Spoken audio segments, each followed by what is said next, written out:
الحمد لله الذي بنعمته تتم الصالحات. الحمد لله الذي هدانا لهذا وما كنا لنهتدي لولا أن هدانا الله. والصلاة والسلام على رسول الله وعلى آله وصحبه ومن والاه. يا أيها الذين آمنوا اتقوا الله حق تقاته ولا تموتن إلا وأنتم مسلمون. أما بعد. Rapprochez-vous, Allah barak fikoum, et complétez les rangs. Ne laissez pas de vide. On l'a déjà dit plusieurs fois, le meilleur des rangs c'est le premier, le pire des rangs pour les hommes c'est le dernier.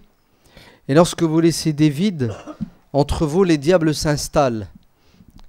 Et Dieu et son prophète, Dieu et les anges bénissent ceux qui se rapprochent le jour du vendredi. Ceux qui restent loin, Dieu les éloigne. Vous entendez? C'est comme ça. C'est les hadiths du prophète alayhi salam. Quand vous venez à la mosquée, Allah barak fikoum, essayez de prendre le premier rang. Regardez les anciens, regardez nos parents. Ouais. Malgré la fatigue, malgré l'âge, malgré les problèmes de dos, ils ont toujours le souci d'être au premier rang. Pourquoi? Parce qu'ils connaissent la valeur et l'importance du premier rang. Dieu dit dans le Coran, Ya ayyuhalladhina amanu, yani, ô vous qui croyez, istajibu lillahi wa lirrasuli idha da'akum lima yuhyikum. Lorsque Dieu et son prophète vous invitent, lorsque Dieu et son prophète vous interpellent, alors répondez à l'invitation. Ne faites pas la sourde oreille. Ou ne pensez pas que ce que vous êtes en train de faire est meilleur que ce pourquoi le prophète et Dieu vous invitent. Ce verset du Coran, le prophète sallallahu alayhi wa sallam l'a rappelé à un de ses compagnons, Ubay ibn Ka'b, Al-Mughira aussi dans un autre hadith. Lorsque le prophète sallallahu alayhi wa sallam l'a interpellé, le compagnon était en train de faire la prière. Il était en état de salat. Vous connaissez la valeur et l'importance de la prière, n'est-ce pas? Quand on est dans la prière, on doit être concentré. On ne doit pas interrompre la prière pour quelque chose qui n'est pas fondamental, pour quelque chose qui n'est pas vital. Le sahabi fait sa prière et le prophète sallallahu alayhi wa sallam l'interpelle. Il l'appelle, Ubay, viens. Vous savez ce que fait le compagnon? Il continue sa prière. Il n'arrête pas sa prière. Une fois la prière terminée, il va vers le prophète sallallahu alayhi wa sallam et là le prophète va lui tirer les oreilles.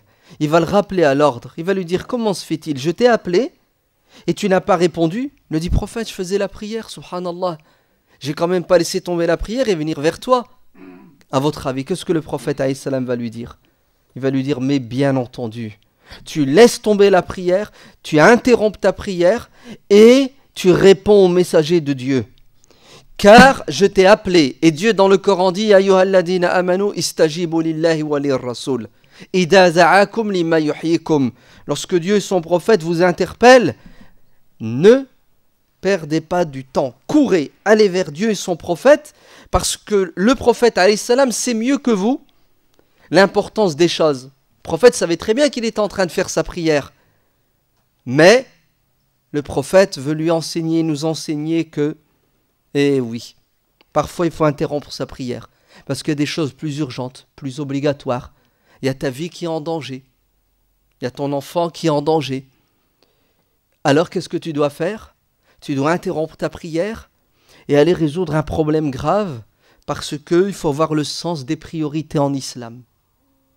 Le prophète l'a appelé, il arrête la prière, il va vers le prophète, il écoute le prophète et il fait ce que le prophète lui dit et sa prière il la fera plus tard, il la recommencera.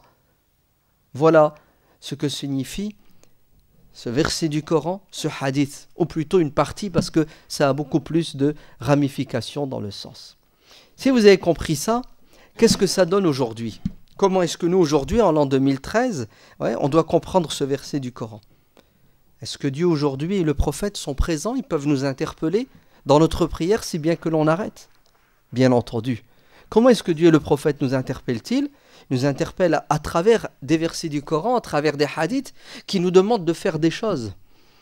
Et parfois, nous, on s'enferme dans certaines compréhensions et certaines pratiques de notre religion aux dépens d'autres pratiques qui sont beaucoup plus importantes. C'est ça qu'aujourd'hui nous devons comprendre. Si on n'a pas le sens des priorités dans la compréhension et la pratique de la religion, si on ne sait pas faire des sacrifices pour pouvoir atteindre des objectifs majeurs, alors on n'a pas compris ce que le Coran attend de nous. Et malheureusement, aujourd'hui, beaucoup de musulmans s'arrêtent parfois sur un détail aux dépens de quelque chose de fondamental. Beaucoup de musulmans retardent quelque chose qui est imminent, qui est urgent. Beaucoup de musulmans s'empressent à faire des choses qui peuvent très bien attendre. On n'a plus le sens des priorités. Un homme est venu voir Hatim al-Assam et il lui a dit « J'ai de l'argent et je voudrais faire le pèlerinage parce que je cherche à plaire à Dieu. » Hatim lui a dit « Tu cherches vraiment à plaire à Dieu ?» Il lui a dit « Oui. » Il lui a dit « Alors je vais t'indiquer une action qui, aux yeux de Dieu, a beaucoup plus de valeur que ton pèlerinage que tu veux faire. » Il lui a dit « Laquelle ?» Il lui a dit « Mais investis ton argent dans l'estomac de quelqu'un d'affamé. Investis ton argent dans une famille où il n'y a plus de père pour assumer. Investis ton argent dans un puits pour donner à boire aux humains et aux animaux. » Vous savez ce que va lui dire ce musulman plein d'amour de Dieu, de son prophète, qui aime la Mecque, qui aime la Kaaba, qui aime Médine. Il va dire oui, mais mon cœur penche pour le pèlerinage. Alors que le pèlerinage, il a déjà fait. Ce sont des actes surrogatoires. Vous savez ce que va lui dire Hatim? Il lui a dit tu cherches pas à plaire à Dieu, tu cherches à plaire à ton cœur. Allez, en vérité, tu cherches pas à faire ce qui plaît à Dieu et à son prophète, tu cherches à faire ce qui plaît à Dieu, à son prophète et à toi-même. La religion, à un moment donné, se mélange avec les passions, avec les envies. Dieu et son prophète ne sont pas contre ce que tu penses, ce que tu veux faire. Mais il y a plus important que ce que tu as envie, que ce que tu aimes faire. Et d'ailleurs, c'est exactement ce qui se passe aujourd'hui, subhanallah. Si Hatim était vivant, Wallah al-Adim, il se suiciderait, voyant la situation des musulmans.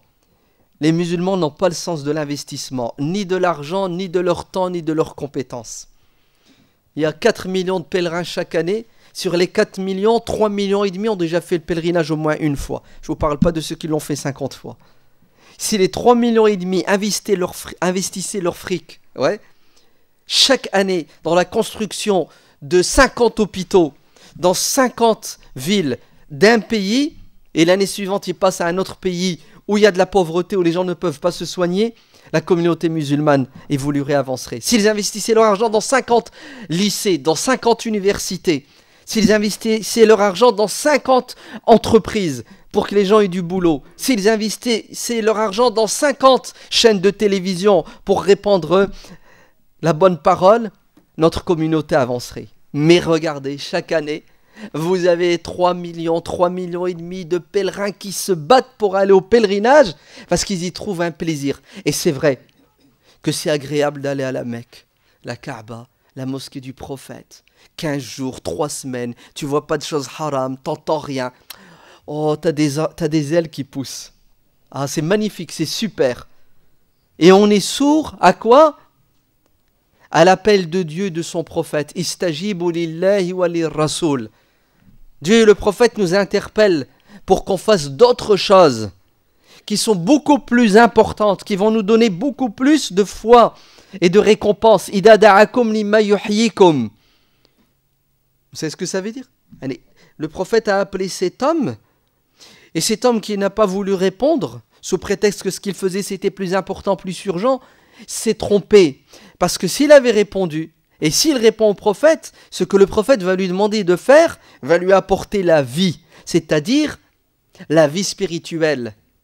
Parce que ce n'est pas à nous de décider dans cette religion de ce qui est plus important, de ce qui est moins important, de ce qui est urgent, de ce qui ne l'est pas. Parce que si c'était notre affaire, on suivrait nos envies, nos passions, comme c'est le cas aujourd'hui, n'est-ce pas? Regardez, je viens de vous citer l'histoire du pèlerinage. 3,5 millions de pèlerins. Regardez, je vais être méchant, mais c'est fait exprès pour créer un électrochoc. 3,5 millions de pèlerins qui s'amusent. Mais bien sûr qu'ils s'amusent. Les gens, ils crèvent de faim. Et le mec, il est devant la Kaaba, il dit « Ya Allah, unsur l'islam, Ya Allah, fasse que les musulmans sortent de leur galère. » Mais t'es un menteur. Si tu voulais vraiment que les musulmans sortent de leur galère, Les 6 000 euros que tu as mis dans ton pèlerinage, tu les mettrais dans le ventre d'un musulman qui connaît la galère. Vous avez vu qu'on joue avec la religion. Vous avez vu qu'on ne comprend pas ce que Dieu nous demande. Pourquoi? Parce qu'on est aveuglé par nos envies, par nos passions. On fait ce qui nous plaît, ce qui nous arrange. Allez, sans transition, on entre dans le vif du sujet. Tout ça, c'était une introduction pour qu'on arrive à ceci. Combien de textos j'ai reçus cette semaine? De musulmans sincères, pleins d'amour pour Dieu et son prophète. De musulmans qui veulent faire quelque chose pour que la communauté musulmane soit plus épanouie, soit plus respectée. Et tous ces musulmans disent, on fait quoi? Qu'est-ce qu'il faut faire? Au secours, c'est de plus en plus grave. Parce que depuis 15 jours, il y a eu plusieurs agressions islamophobes, des musulmans en particulier, qui ont le souci de s'habiller comme Dieu et le prophète le veulent, se sont fait agresser. On leur a arraché leur foulard, on les a molestés, on les a insultés, on les a agressés physiquement, psychologiquement. Et là, les musulmans se réveillent. Aïe, au secours, on a fait mal à une de nos sœurs. J'ai envie de vous dire, c'est magnifique, c'est super, quel élan de sympathie et de solidarité. Ça va, les musulmans ne sont pas morts. Les musulmans sont morts, enterrés en décomposition. Vous savez pourquoi? Parce que c'est toujours la même chose. On attend de se prendre un coup pour se poser la question, il faut faire quoi? Un homme intelligent, vous savez ce qu'il fait? Il est prévisible. Il dit, tiens, si je fais ça, qu'est-ce qui va m'arriver? Il va m'arriver un problème, donc je ne le fais pas. C'est pas ce qu'on fait tous les jours au quotidien. Allez, tu sors de chez toi, tu prends ta voiture, tu mets le contact, signal, il n'y a pas d'huile. Tu vas rouler avec ta voiture? Mais tu sais très bien que si tu roules, tu vas exploser le moteur. Tu sors de chez toi, tu veux démarrer ta voiture, le pneu est crevé. Tu vas rouler avec? Tu vas pas rouler avec. Pourquoi est-ce que dans les choses matérielles de ce bas monde, on prévient avant de guérir? Pourquoi est-ce qu'on calcule? Pourquoi est-ce qu'on prend de l'avance pour éviter les malheurs et les problèmes? Mais dès qu'il s'agit de religion et d'islam, on dort, vous entendez? On dort, et on attend que quelqu'un se prenne un coup pour qu'on réagisse. Et ce qui est marrant, c'est que la réaction ne dure que quelques heures, voire quelques jours dans le meilleur des cas, et après, on oublie et tout le monde repart dans son train-train quotidien, comme si ça n'allait pas arriver à nouveau. Voilà, on fait quoi? Et dans le meilleur des cas, vous savez ce qu'ils font les musulmans? Allez, qu'on va faire une manif et on va faire une pétition. Je ne suis pas contre les manifs et les pétitions, mais je suis contre... Ah, laisse tomber. On va faire une manif et une pétition. Vous savez pourquoi? Pour montrer qu'on soutient la victime et on est contre. Et une fois que la manif et la pétition sont passées, on dort. On croit que la manif et la pétition vont quoi? Vont dissuader les agresseurs et qu'ils ne vont plus recommencer. La preuve, ça fait 30 ans qu'on fait des manifs et des pétitions. Les agressions se multiplient. Allez voir le site CCIF, vous allez voir le nombre d'agressions islamophobes. Et ça, c'est qu'un début, ce qui va arriver. On va peut-être vers une guerre civile. Vous savez pourquoi on va vers une guerre civile? Je vous l'ai déjà dit, parce qu'il y a quelques personnes, elles ne sont pas nombreuses, quelques centaines, voire quelques milliers, qui allument la mèche, qui veulent qu'il y ait de la haine dans notre société entre les différentes composantes de notre société. Il y a quelques individus qui sont en train d'exciter les extrémistes de tous bords, car ils existent partout, ces extrémistes.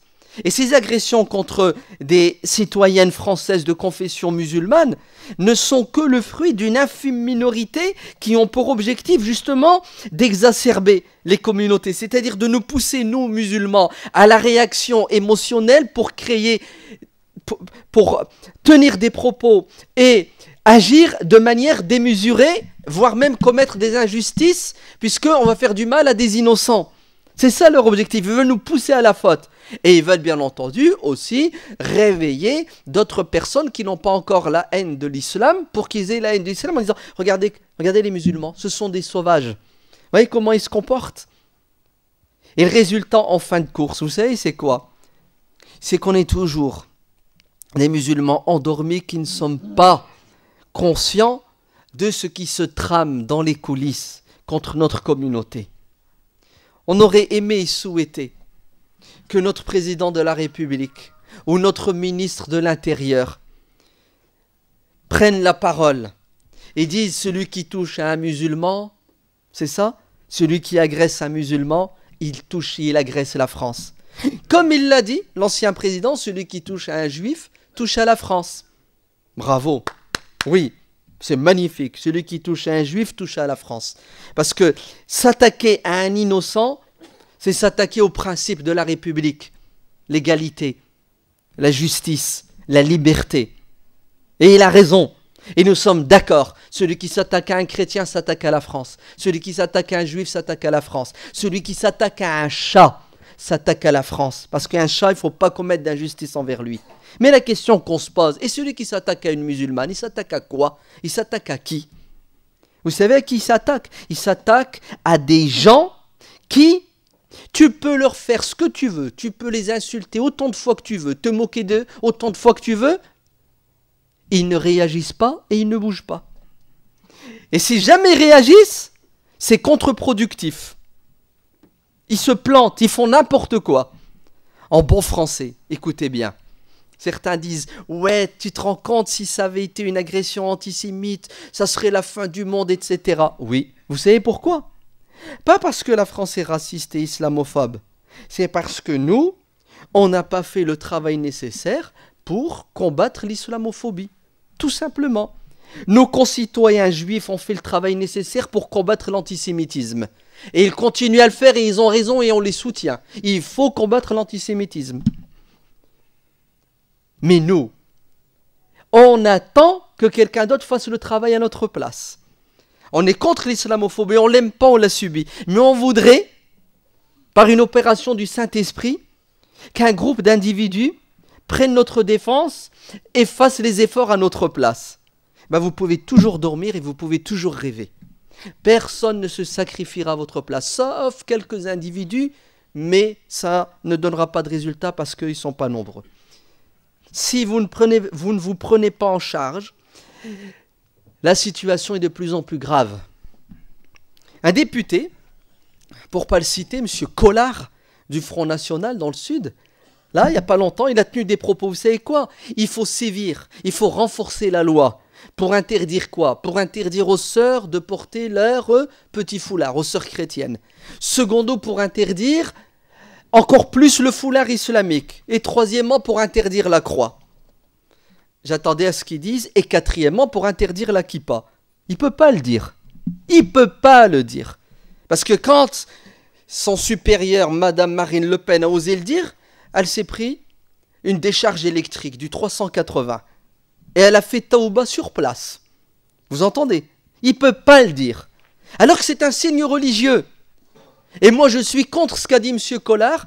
Je suis pour que la sœur chrétienne porte son foulard, pour que le chrétien porte sa croix, pour que le juif porte sa kippa, et pour que la musulmane porte son foulard, et pour que l'extraterrestre porte sa couscoussière. Qu'est-ce que j'en ai à cirer de ce que l'autre porte? Tant qu'il ne me touche pas, tant qu'il me laisse libre. Mais nous sommes en train de perdre nos valeurs françaises ancestrales, la liberté. Au nom de quoi? Ah non, non, non. Si vous voulez qu'il y ait de la paix en France, il faut de la neutralité. Vous savez c'est quoi la neutralité? Il faut que le musulman s'efface et disparaisse. Il faut que le musulman n'existe plus en tant qu'identité culturelle, en tant qu'identité spirituelle.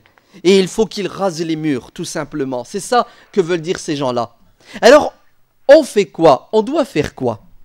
La première des choses que nous devons faire, c'est ne pas réagir. Parce que celui qui réagit, écoutez bien, il est piégé. Mais oui, parce que quand tu réagis, ça veut dire quoi? Ça veut dire que tu attends qu'il y ait un événement, et là tu réagis. L'événement, qui c'est qui l'a créé? C'est ton ennemi. Quoi que tu fasses, écoute bien, quoi que tu fasses, tu es dans la spirale de ton ennemi. Ta réaction, ton ennemi l'a déjà prévu. Et ça va se retourner contre toi. La preuve, regardez ce qu'ont fait des frères à Gennevilliers.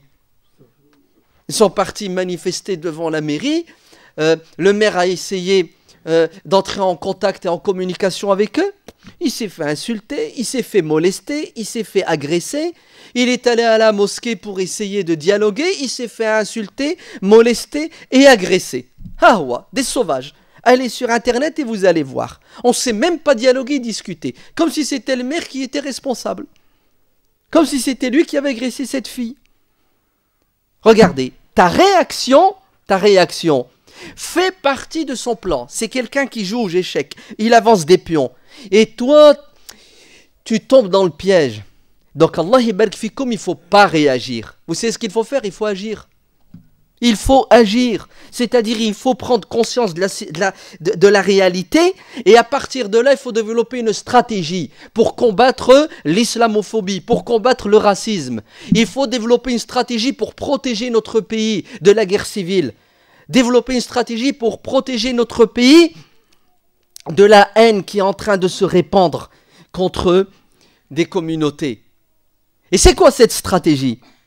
Elle est multiple. Déjà que nous soyons de bons musulmans, avec un bon comportement, refléter notre religion dans sa beauté.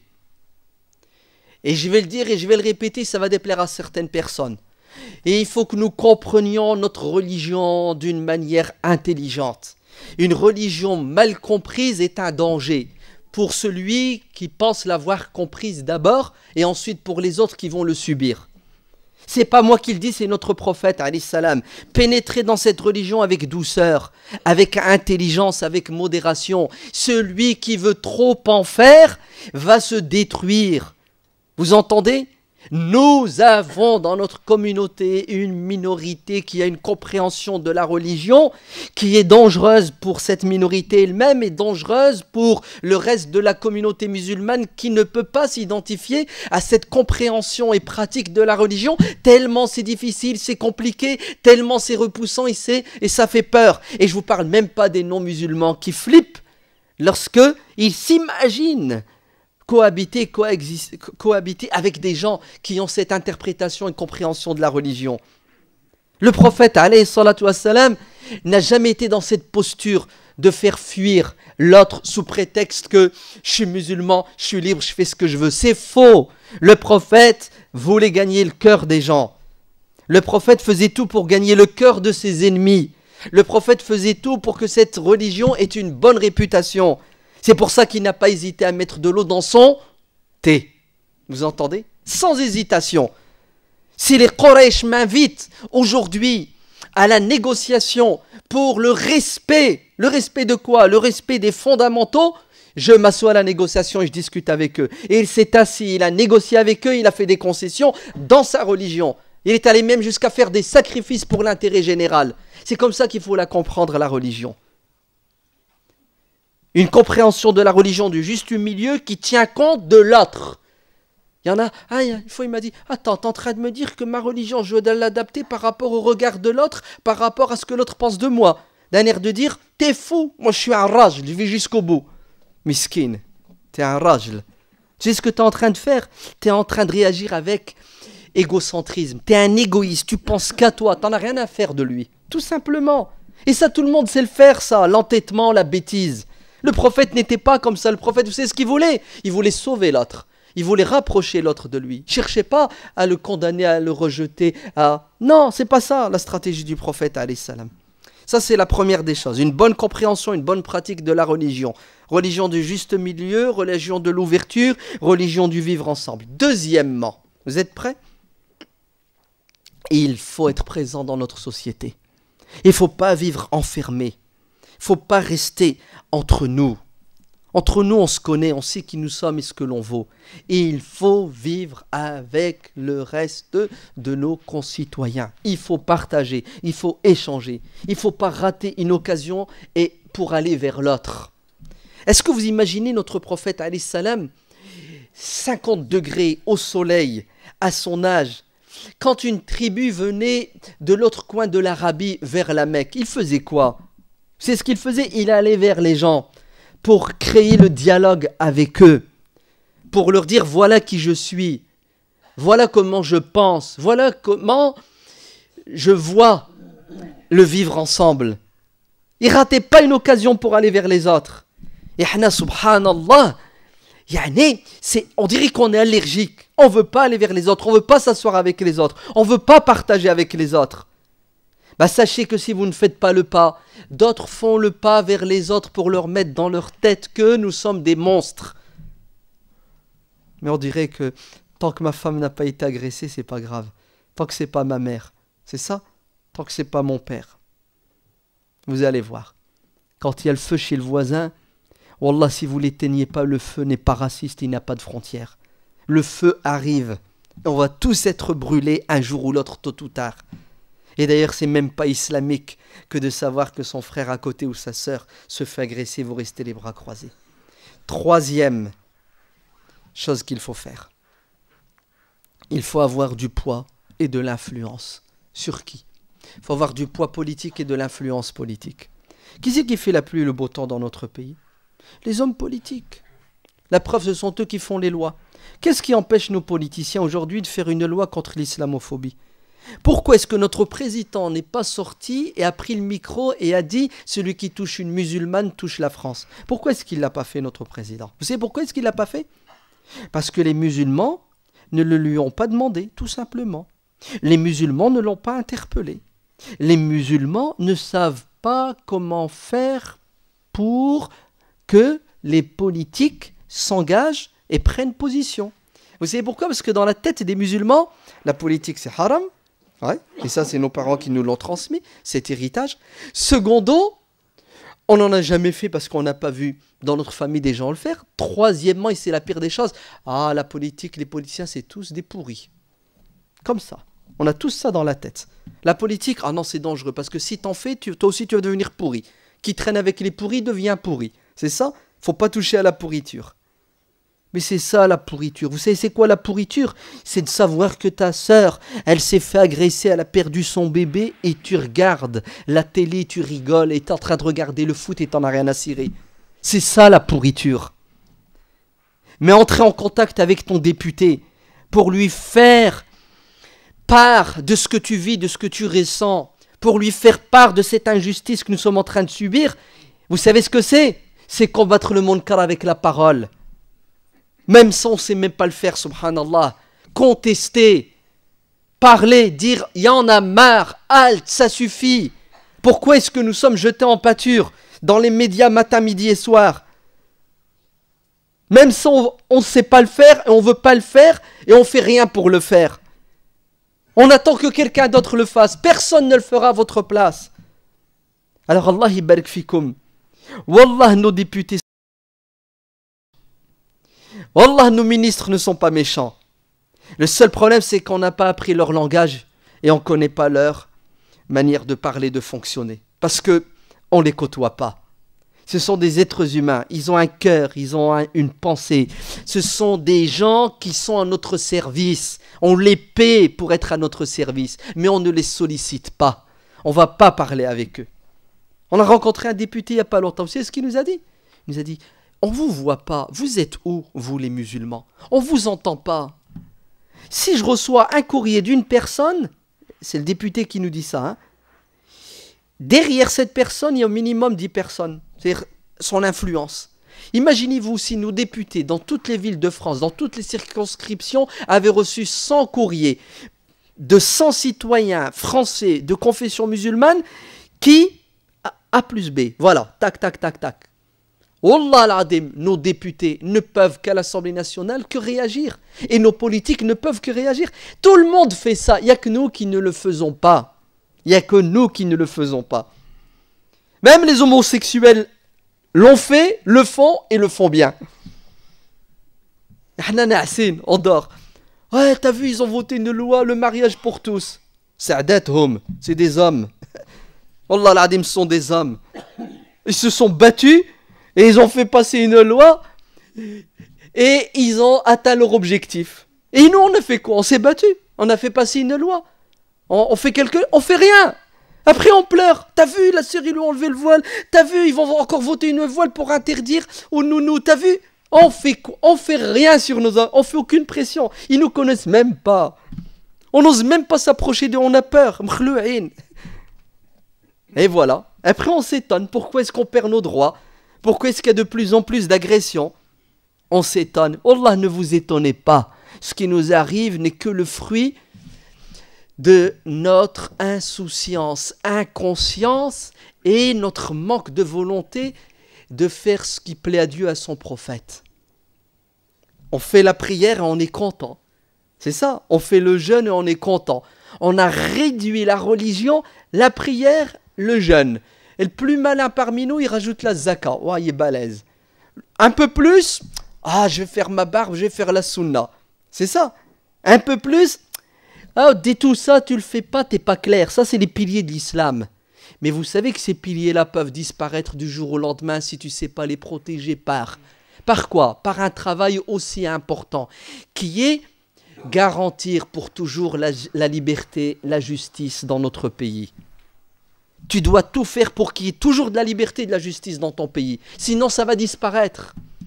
En 1492, lorsque les musulmans n'ont pas été conscients du traité qu'ils ont signé avec les rois catholiques d'Espagne, ils ont perdu ce jour-là leur raison d'être. La liberté, vous entendez, et la justice.